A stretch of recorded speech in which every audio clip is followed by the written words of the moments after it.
नमस्कार, यूनिजवा देख रहे हैं आप। आपके साथ मैं हूं सुधांशु शेखर। आज मैं आपको बताऊंगा कि एक और प्रतियोगी जो बेहद अनलकी निकले और वो केवल 10,000 रुपया लेकर केबीसी के मंच से विदा हुए। साथ ही आज मैं आपको बताऊंगा कि अमिताभ बच्चन को अगर कॉल अ फ्रेंड का मौका मिले, लाइफलाइन वीडियो कॉल अ फ्रेंड का मौका मिले, तो वो किन को फोन लगाएंगे, यह भी मैं आपको बताने जा रहा हूं। जी हाँ, वीडियो आप पूरा देखिएगा, उससे पहले आप स्किप मत कीजिएगा। जी हाँ, मैं आपको बताते जाऊं कि वैसे तो केबीसी के मंच पर कई प्रतियोगी आए और कुछ लाखों तो कुछ करोड़पति बनकर यहां से जरूर गए, लेकिन इस साल कुछ ऐसे भी प्रतियोगी आए जो या तो खाली हाथ वापस गए या तो 10,000 या 20,000 रुपया लेकर केबीसी के मंच से विदा हुए। वैसे तो वो लोग भी अपना सपना लेकर जरूर आए होंगे कि या तो मैं लखपति बनूंगा या करोड़पति बनूंगा, लेकिन इन दोनों में से वो कुछ नहीं बन पाए। कुछ तो बैरंग खाली हाथ ही वापस चले गए और कुछ 10,000 रुपया लेकर ही विदा हुए। हालांकि ये एक बड़ी बात है कि केबीसी के मंच पर पहुंचना एक बहुत बड़ी चुनौती है। इस मंच पर हर शख्स नहीं पहुंच पाता है, क्योंकि अगर इस यहाँ पहुंचने के लिए तो लाखों लोग रजिस्ट्रेशन कराते हैं, लेकिन उनमें से कुछ ही ऐसे प्रतिभावान होते हैं, लकी होते हैं, जिन्हें सदी के महानायक अमिताभ बच्चन के सामने हॉट सीट पर बैठने का मौका मिलता है। उन्हीं में से एक लकी प्रतियोगी विनोद थे, जो एक हालिया एपिसोड में केबीसी के मंच पर सदी के महानायक अमिताभ बच्चन के सामने विराजमान हुए और अमिताभ बच्चन ने जोरदार तालियों के साथ उनका अभिनंदन किया, स्वागत किया। उसके बाद दोनों के बीच बातचीत का दौर शुरू हुआ। बातचीत के साथ साथ जो है दोनों के बीच गेम का जो दौर था वह भी जारी रहा। इस बीच मैं आपको बता दूं कि विनोद जो थे वो 40,000 रुपया तक पहुंच चुके थे, यानी जीत चुके थे। लेकिन उसके आगे जब उनसे सवाल पूछा गया तो उन्होंने लाइफलाइन का इस्तेमाल किया। लाइफलाइन का इस्तेमाल करने के बाद उन्होंने जवाब तो जरूर दिया, मगर वो जवाब गलत निकला। वह बेहद अनलकी प्रतियोगी साबित हुए और 40,000 पर जो उन्होंने जवाब गलत दिया, फिर उनका रकम घटकर केवल 10,000 तक पहुंच गया। जी हाँ, यह सुनकर विनोद को भी हंसी जरूर आ रही होगी। अमिताभ बच्चन भी उनके गेम को देखकर जो है कह सकते हैं कि निराश जरूर हुए थे। बाकी ये कह सकते हैं कि किस्मत जिसका साथ देता है वह छप्पर फाड़ के देता है, और अगर लेता है तो सब कुछ ले जाता है।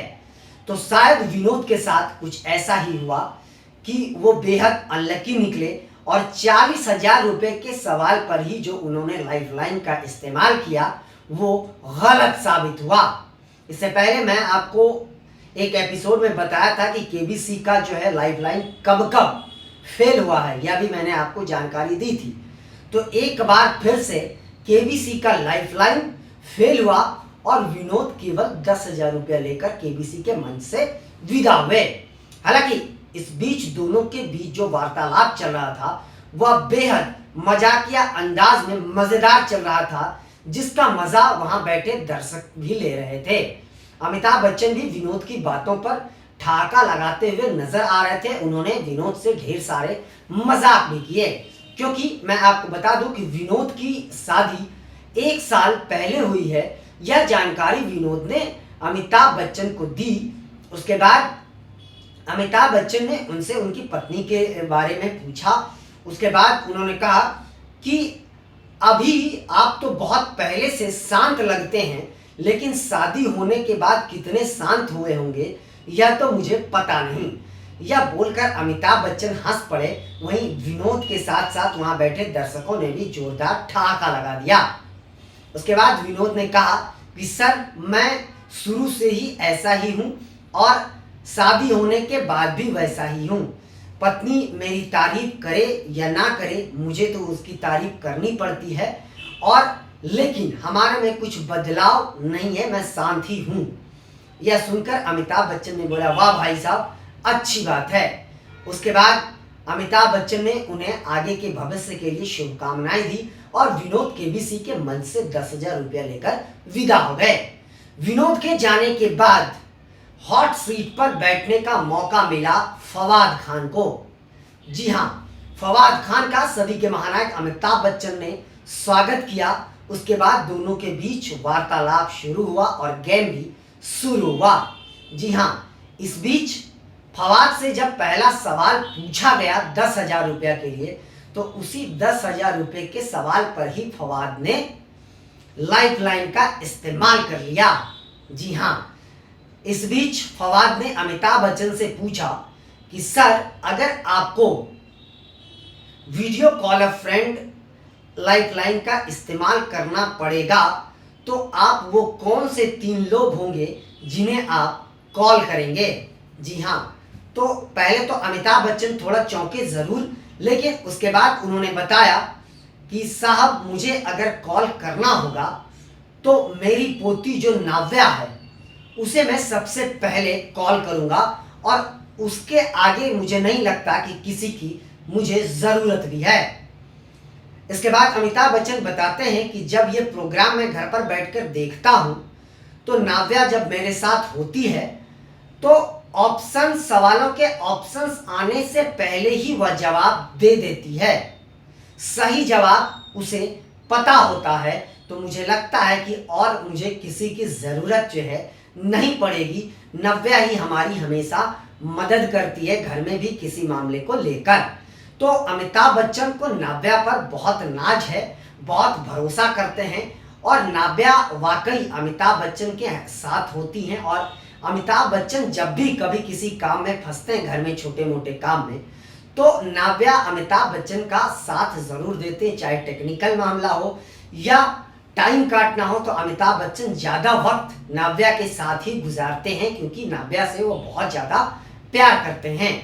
तो मैंने आपको बताया कि अगर अमिताभ बच्चन को वीडियो कॉल फ्रेंड का इस्तेमाल करना पड़ेगा तो वो किसे कॉल करेंगे, या अमिताभ बच्चन ने एक बड़ा खुलासा किया है। वैसे तो सदी के महानायक अक्सर ही कुछ न कुछ ऐसे किस्से सुनाते हैं जिसे दर्शक बेहद पसंद करते हैं। परिवार को लेकर भी वो अक्सर एक से एक अनसुनी कहानी सुनाया करते हैं केबीसी के मंच से, जिसे दर्शक बहुत ज़्यादा पसंद करते हैं। और वाकई दर्शक इसलिए पसंद करते हैं क्योंकि अमिताभ बच्चन की कहानी किसे ना पसंद हो। जी हाँ, बच्चन परिवार की कहानी हर कोई सुनना चाहता है और वो अक्सर अपने परिवार से जुड़ी कहानी लोगों को सुनाते रहते हैं, जिसका दर्शक भी बहुत ज़्यादा मज़ा लेते हैं। तो फिलहाल केबीसी में आगे भी अमिताभ बच्चन अलग अलग कहानियां आप लोगों को ज़रूर सुनाएंगे, जिसका मज़ा आप लोग लेते रहेंगे। फिलहाल के लिए बस इतना ही, मुझे दीजिए इजाज़त। हम अन्य खबरों के साथ भी आपके साथ रूबरू होते रहेंगे। आप सबों से यह निवेदन है कि हमारे चैनल को लाइक, शेयर और सब्सक्राइब करना ना भूलें। आप सभी का तहे दिल से शुक्रिया।